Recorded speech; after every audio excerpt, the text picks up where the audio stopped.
Hey everyone, so we're finally back.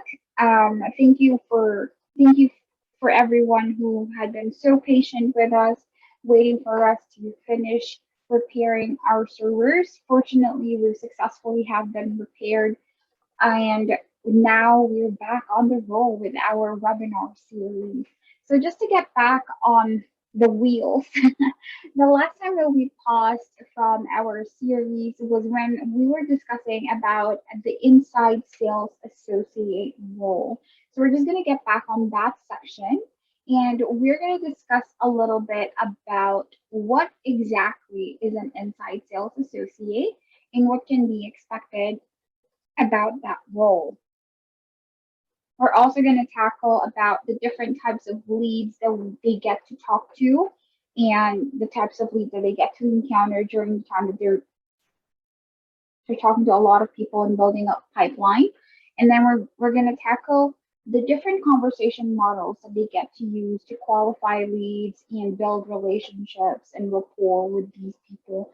And also we're going to talk about phone anxiety, handling objections, and most importantly, the different elements and hallmarks of a successful phone call. Hopefully, by the end of this section, you'll get a better idea of how you can be a very effective ISA and what is expected of you if you are to be hired for that specific role. So, what exactly is an inside sales associate or an ISA? We looked it up and we found that traditionally they are referred to as telemarketers or salespeople, and they are responsible for prospecting for new leads, servicing inbound leads, and converting leads to appointments. Now, if you're going to go back to the process of the real estate, um, like the whole real estate function, you get to find out that the inside sales associate actually tend to be at the very beginning of the process. So they are more into the lead generation part of the funnel, and they get to be the one to start the conversations with the lead.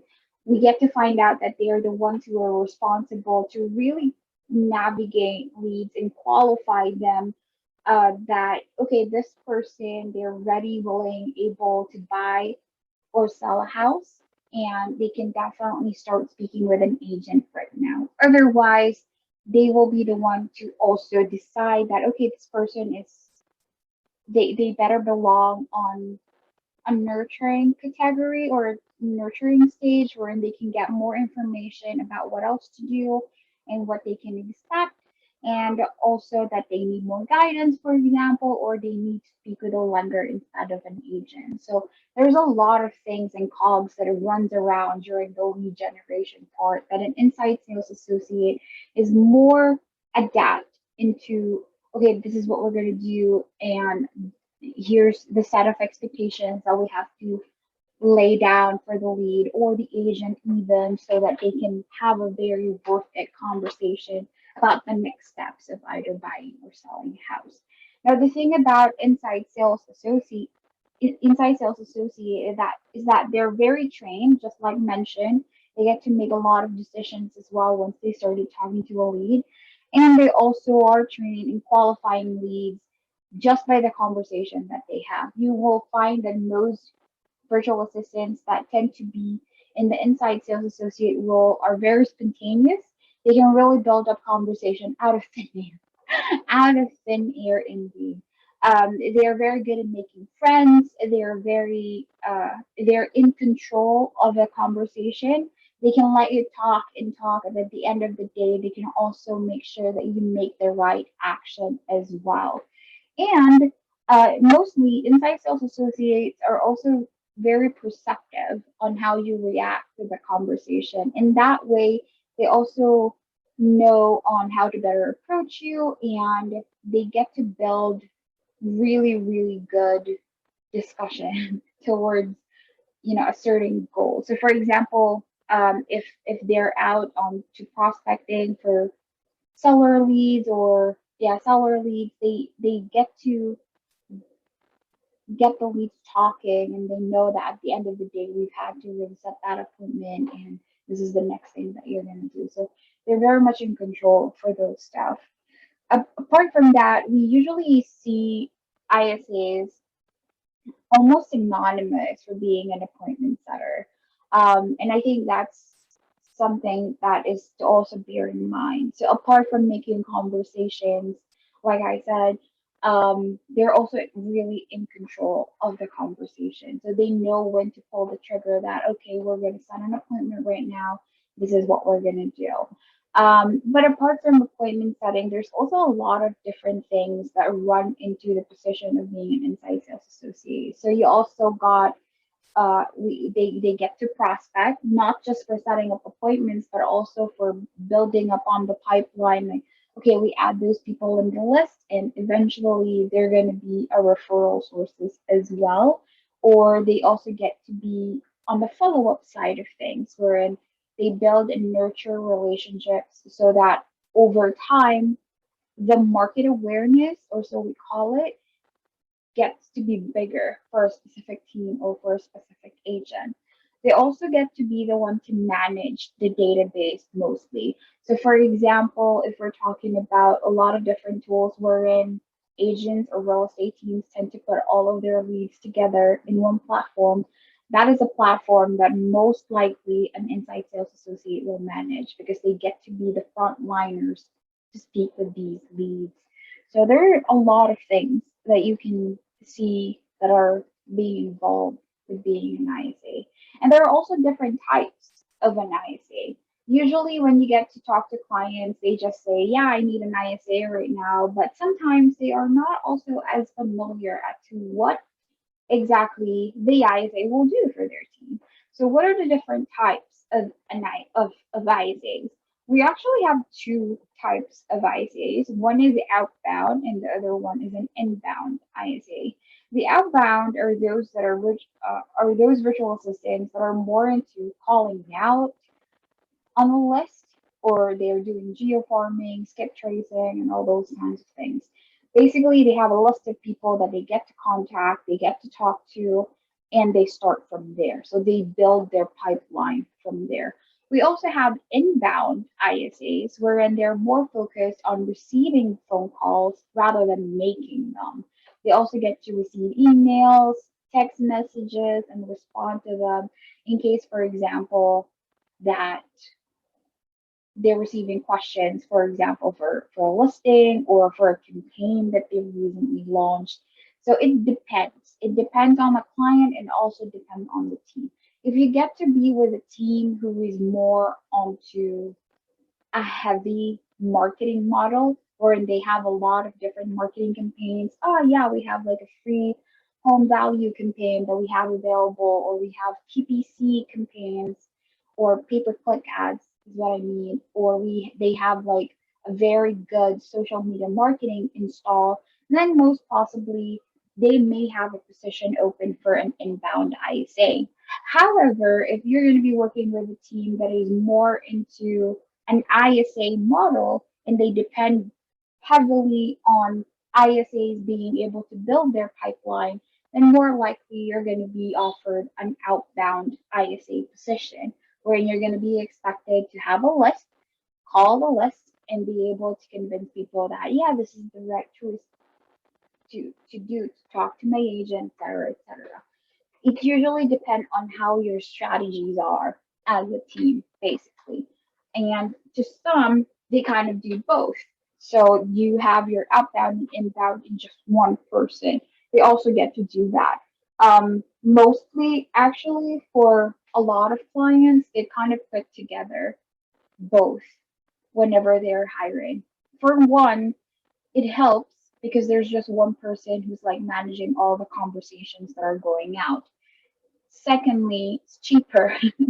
So most likely you'll get to realize that out there a lot of more clients are hiring for both positions just for one role. And that's kind of okay as well because it shows a lot of skill for the virtual assistant too.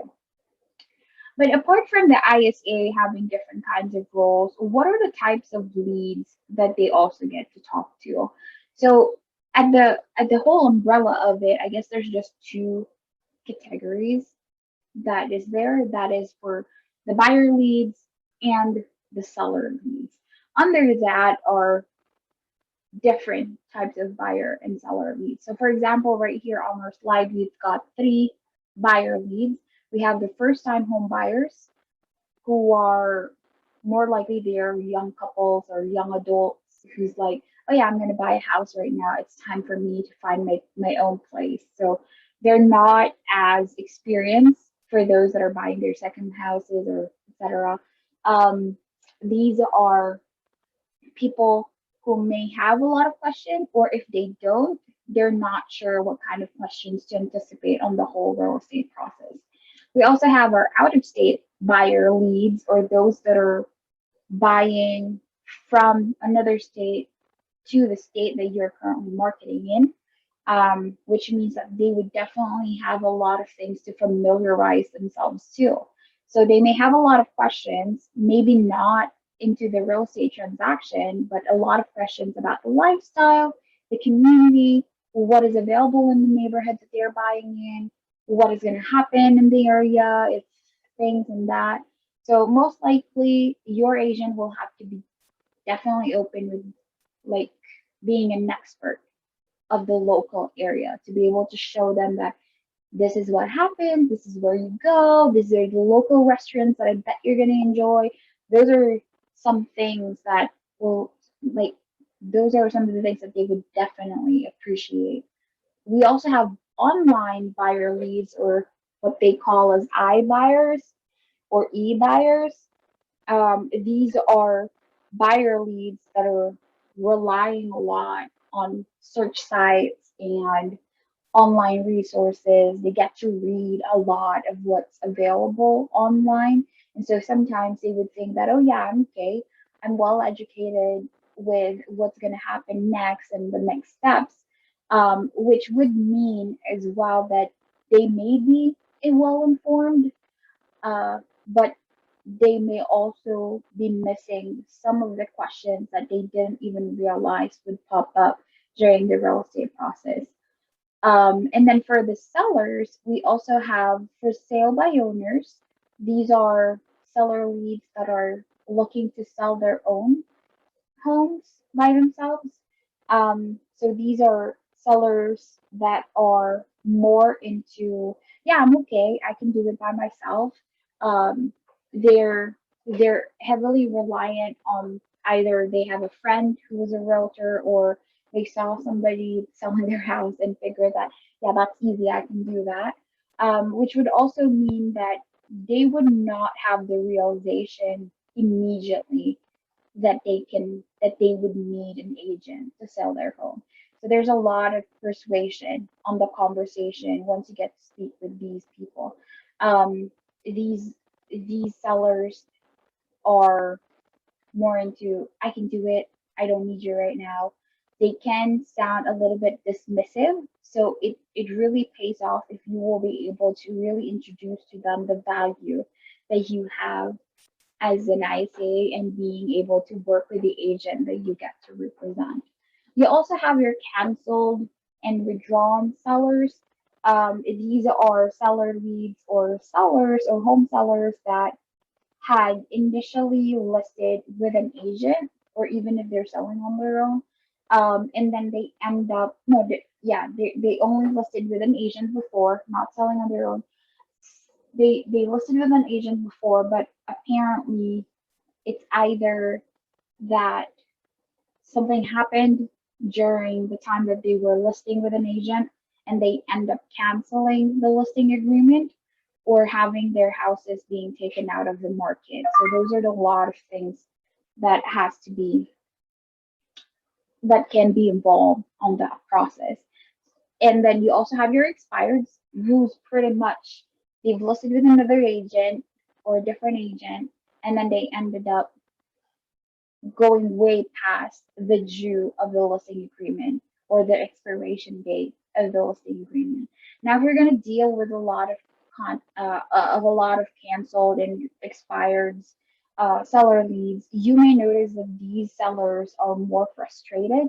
They're very irritated with speaking with agents or anyone that is working with a real estate agent, because for them, you used you're just another embodiment of another person who didn't even try to help them at all. So just like talking to for sale by owners, again, it's very important that you get to present the value of why they get to speak with you. What are the things that you can actually help them with? Why are you different with the other agent that they get to talk to first and list with? And so that you will be able to build that trust. It also goes with the rest of the leads as well, but definitely it pays off to know who you're talking to, what is the best approach that you can make for each type of lead so that you can also give them the correct value.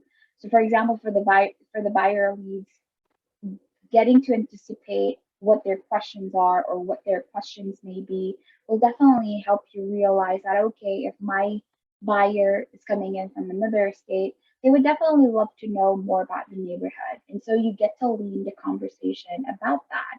Or if you're talking with a seller lead who's really, really irritated and frustrated with a lot of different agents, you also get to provide even more value, not just because, okay, you like talking to me, but also if you work with my agent, you can get this and that and this and that, which is definitely worth of your time.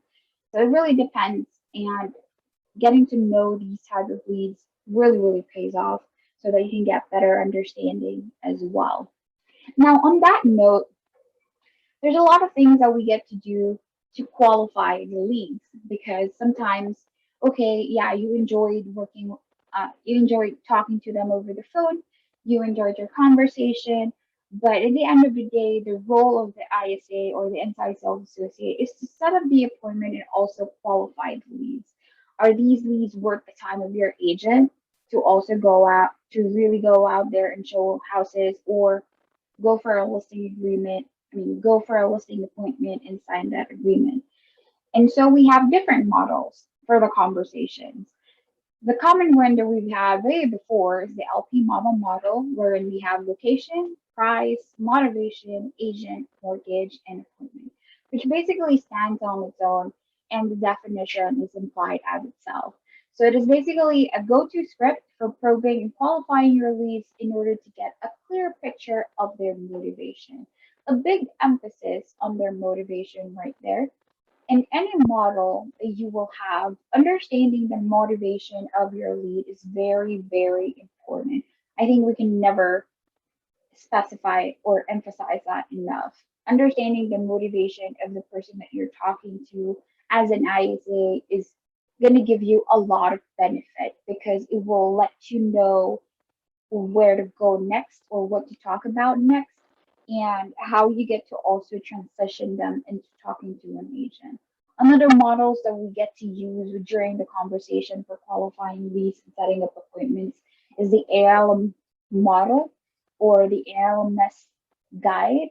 It's appointment, location, and motivation. So it's pretty much identifying these models. They just get to identify like what are the things that you need to know, and then building on the emphasis that we get to understand exactly what the leads would want. And here goes building rapport as well. So for example, most of the agents and even the ISAs, we are training them to get to understand again the motivation of the lead. And on that note, usually it will fall into the umbrella of Ford, which stands for family, occupation, relationship, and dream. I think it's already defined by itself. It's already self-explanatory. So we have family and then family milestone. We have like a birth of a child, a new addition to a family, or for example, if somebody passed away in the family, then we get to make or consider making decisions of possibly buying or selling a house. Occupation meaning either we get an offer for a new job or we lost a job that we wanted to move on to another place. So we get again to consider either buying or selling a house.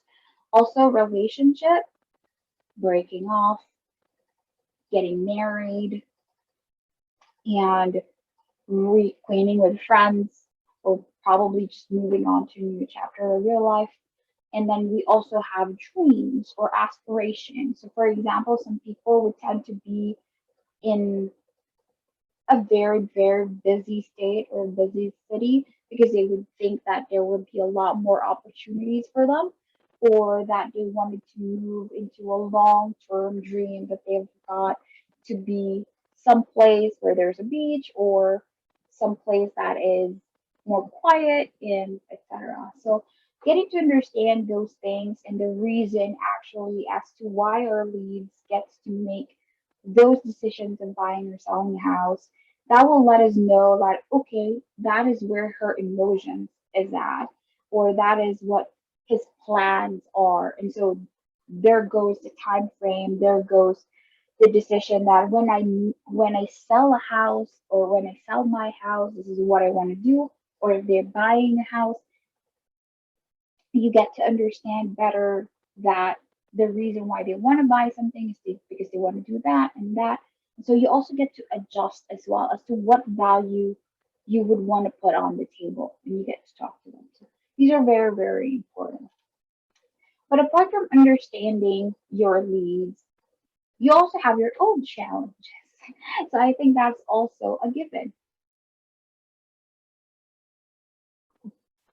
On that note, how do we handle phone anxiety? First off, what is phone anxiety? So, phone anxiety or telephone phobia, by definition, refers to the feeling of reluctance or fear in making phone calls.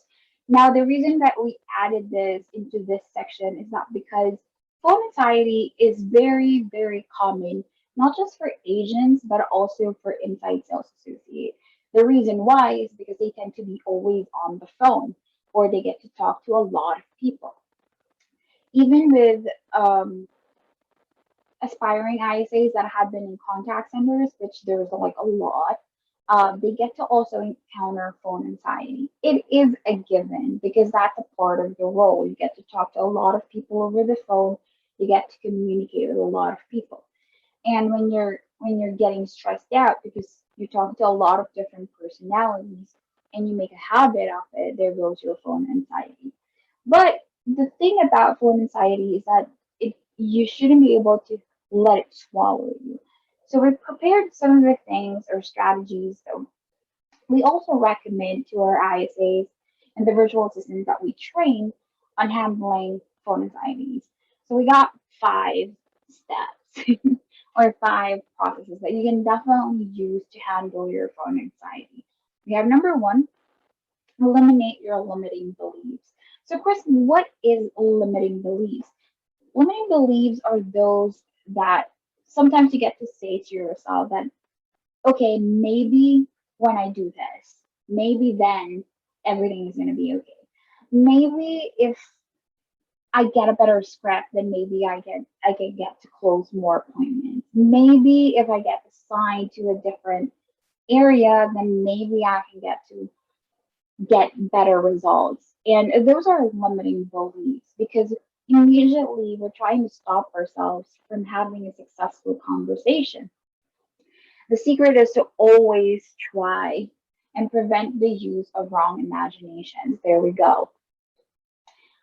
Do not start a day or a mindset that you cannot do these things because there's always a part of you that will have to keep on pushing through that, okay, we're going to do this. This is what's going to be like, and this is what we're going to do about it. There is a growth, there's a limited kind of belief, and there's a growth mindset wherein you're in a situation and now what are we going to do about it? And I think that is a very powerful tool to have wherein you can just, it's either you just stop there and let it stop you from reaching your goal, or you just look at it and then find a solution for it. Now, the third step that we have is understanding environmental staging, which is very important. Environmental staging is actually having a place where you can feel comfortable, where you can actually feel productive. Now, we always say that even if you're working from home, it is very important to have a space or a specialized area where you get to do what you have to do. The reason why is because you also get to condition yourself that, okay, I'm on my spot now. This is what we do here, and this is how we're going to do it. At least that will give you a lot of presence as well, and a lot of comfort that this is a safe space. Whatever happens, I can immediately get over it. Make it fun is my always advice to a lot of virtual assistants. If you have a desk, or if you have a cubicle, or if you have a little nook in your area that you get to work in, really invest in making that a happy spot.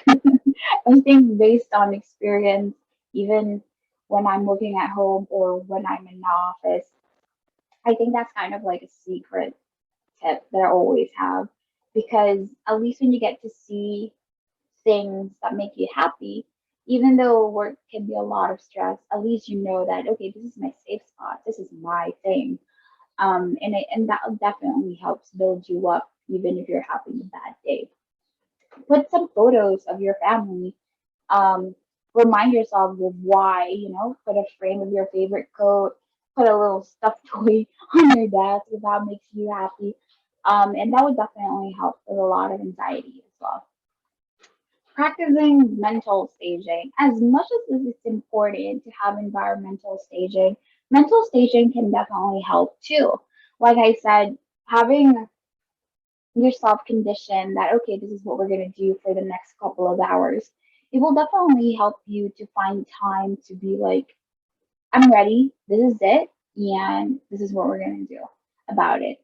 um, Create a routine, have a time blocking schedule. From 8 to 5, we're going to make phone calls. If you're not that person who's going to make phone calls throughout the day, then schedule a time when you're really going to do it. Okay, if 8 to 9 or 8 to 10, I'm gonna make phone calls, and then 10 to 11 or 10 to 3, I'm gonna make admin stuff, and then 3 to 5, I'm gonna make phone calls again. So at least have that kind of routine and conditioning that this is what I'm gonna do, this is when I'm gonna do it, this is how I'm gonna do it, and do it. It's the most important thing, do it. And practicing personal affirmation. I think there's a lot of practices online that kind of talk about personal affirmation, and it is really, really helpful. Being able to acknowledge yourself about what you're feeling, and also affirming yourself, not just as they said it, as I've heard it again, hype yourself up. Yeah, that's very important. Hyping yourself up.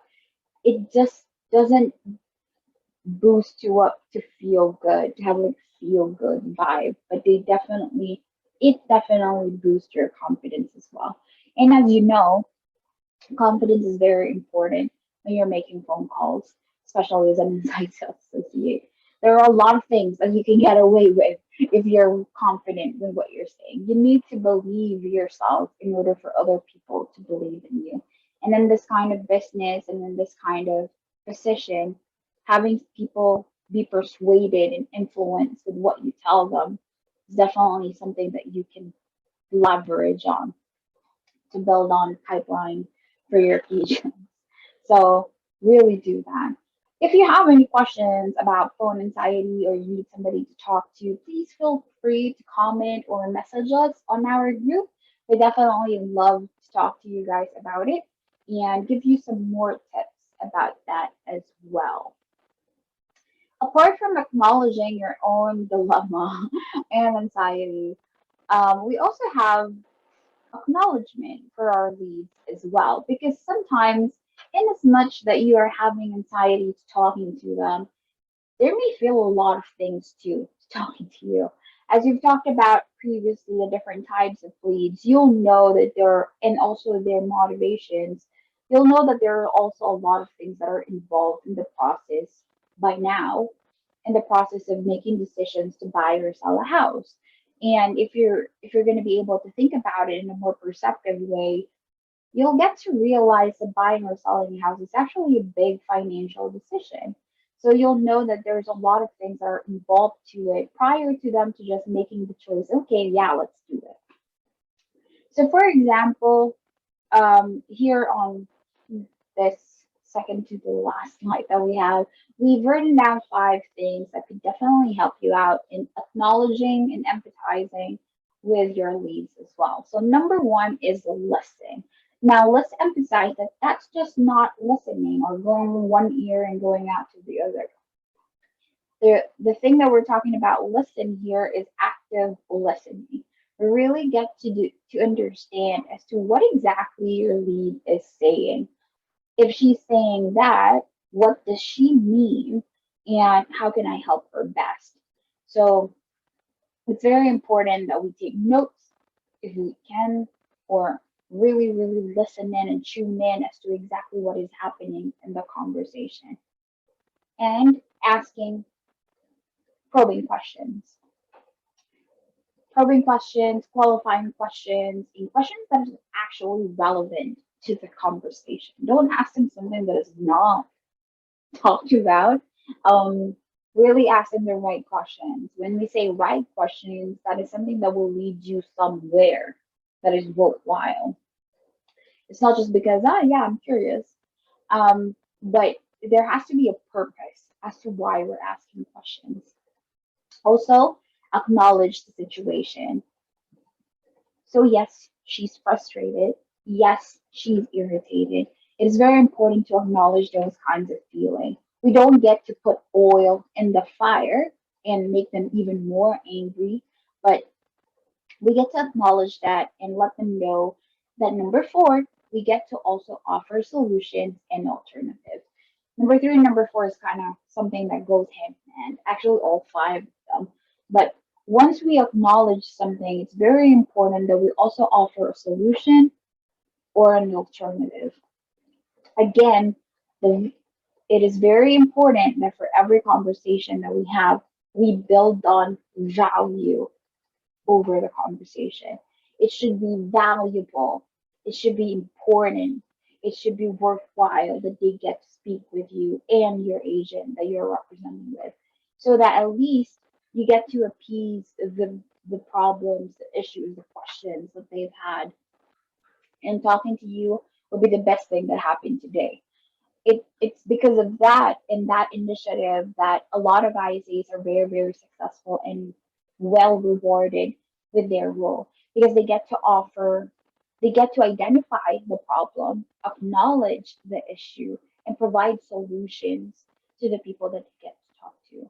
And then number five, which is also as important as the rest, is assure and reassure. Now, to a lot of contact center agents who had been transitioning to become a virtual assistant, they're well aware of these five things. And when it comes to reassurance, that is very, very important, because that will retain the confidence within the lead that, hey, I am talking to the right person now. I can trust this person. He understands me or she understands me. She knows what I'm talking about. She knows where I'm coming from. He will be able to offer me the right solution. And if I need to talk to another person, if I need to talk to her or his agent, I know that he's going to be or she's going to be connecting me with the right person that I need to talk to. So it's very important. All in all, it's building the right impressions, building a lot of trust, and building rapport and relationship to the person that you're talking to, that they can actually trust you, and that you will be reliable enough that they will be able to see value out of the conversations that they're having with you. You will always bear in mind that whatever it is or however you have your conversation with whichever lead that you get to encounter, it always represents the agent that you are representing. So if you're having a bad conversation with the lead, that would mean that it will not be even worthwhile to be connected with the agent as well. So it's very important that you also keep that in mind, because that will be a good reflection of how much value they can also get from your agent. As well, last slide, we put together a short list of the elements of a successful call. Now, there are a lot of things that you can definitely do for a call to make sure that it is effective and that it is successful.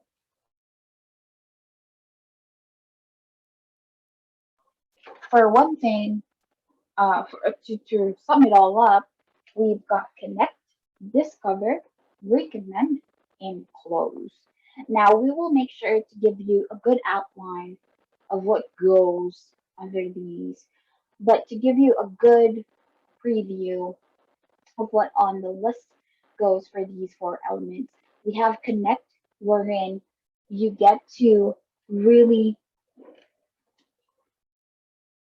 well, I guess it's already self-explanatory, to really connect with the lead, really understand and build rapport with them by being excited and really sounding very interested and sincere immediately as you get to be on the phone with these with your leads. Try to use their name if possible. Please avoid using ma'am or sir. I've heard a lot of virtual assistants before, even up until now that we were training a lot of different virtual assistants. We get to hear them a lot and saying, ma'am, sir, how can I help you, ma'am, sir? Please use their first name. It helps in making them feel like they're actually talking to somebody they already know. They'll build on that familiarization that you're on the same level and you get to understand who they are. Unless you're talking to a doctor, I guess, because some of the professionals they prefer to be called by their titles. So if you're talking to a doctor, then I guess, yeah, you can definitely call them doctor or an attorney, then yes, maybe. But if you're talking to a homeowner or a home buyer, just call them by their name. And it will sound even more friendlier. You will sound even more approachable. It's not bad. It's not impolite to call them by their name. It's their name. So please use it. And also, as you know, build rapport. It's very, very important. Avoid the buzzwords, the jargons. Um, put everything into a way that you're on the same level. You just want them to understand some of the things. If you've gone into that part wherein you have to educate them, use the terms that they can actually understand. You don't want them intimidated by you. You want to know, you want them to know that you can actually help and that you're interested and sincere in helping them out. Part of it is also emotional connection. So again, if you feel like they're experiencing frustration and irritation and fear or concerns, it's best to always acknowledge those, identify them, acknowledge them, and empathize with them of what they're feeling. Then we have discover. Discover or qualify your leads. Check their motivation. Ask probing questions. Gather a lot of information about them and the house, whether they're buying or selling. The house, if they're buying, what they're looking for, what is the location that they want to go check out, and if they're selling, um, try to ask about the house. What is it for them? Why are they selling? What is the plan? Really get to know your leads. It will really pay off, as I mentioned before. And then we go to recommendation and closing. When it comes to recommendation, it's very important that the conversation is not just about you.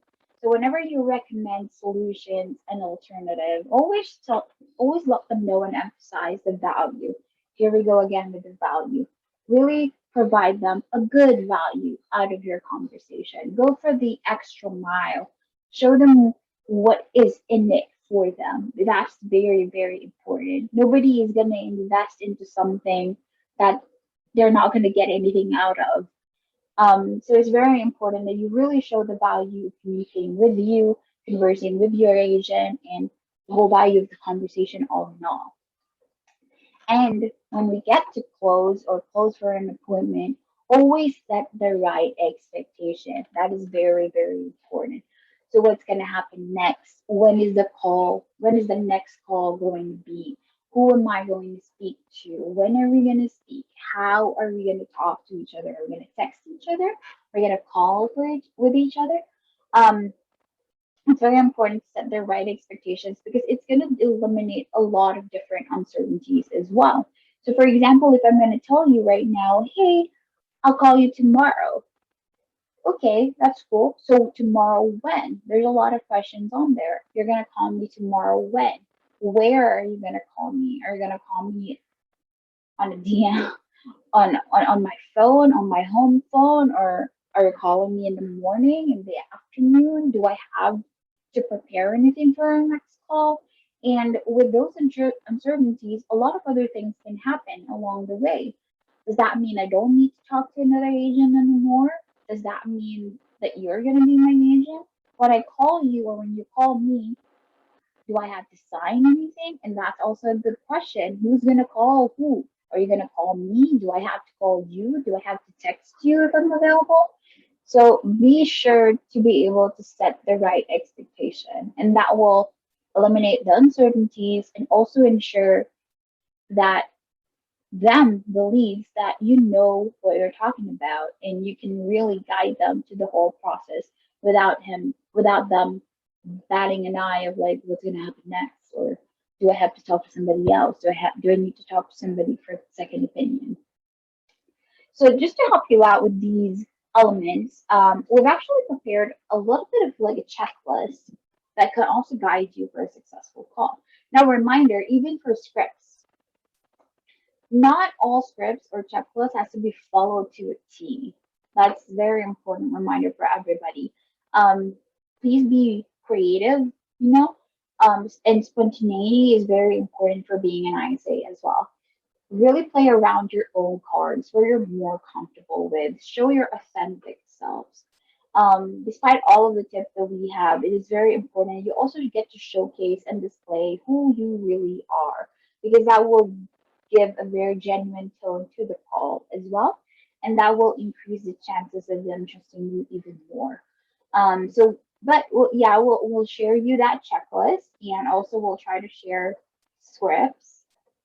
If not the whole written script, we'll try to share with you videos that we feel like will definitely help you out in getting your feet wet onto like what can you do or what to expect onto making phone calls. If you have any input with any with any of the parts that we have discussed for today, please feel free to comment on our video or message us if there is any topic that you would like to discuss about being an inside sales associate. As always, we definitely want to hear what your thoughts are, and if there is anything that we can help you out with your virtual assistant success story as well. So please let us know. And if you have anything that you wanted to talk to us and it's something that you want to keep personal, you always DM me on Facebook. I definitely love to hear from you guys. And again, thank you for being so patient with us. The next part and next sections of our webinar series will still continue to be uploaded. So please keep an eye to our next sections. The next part of our series will be about marketing, where we're going to be discussing the different strategies that you can actually employ in the whole real estate process. And then we're going to finish it off with the topic of being a transaction coordinator. I know there's a lot of you guys in the group who have been voting into becoming a TC. I really love that. So we're going to talk about that a little bit more almost at the end part of this series.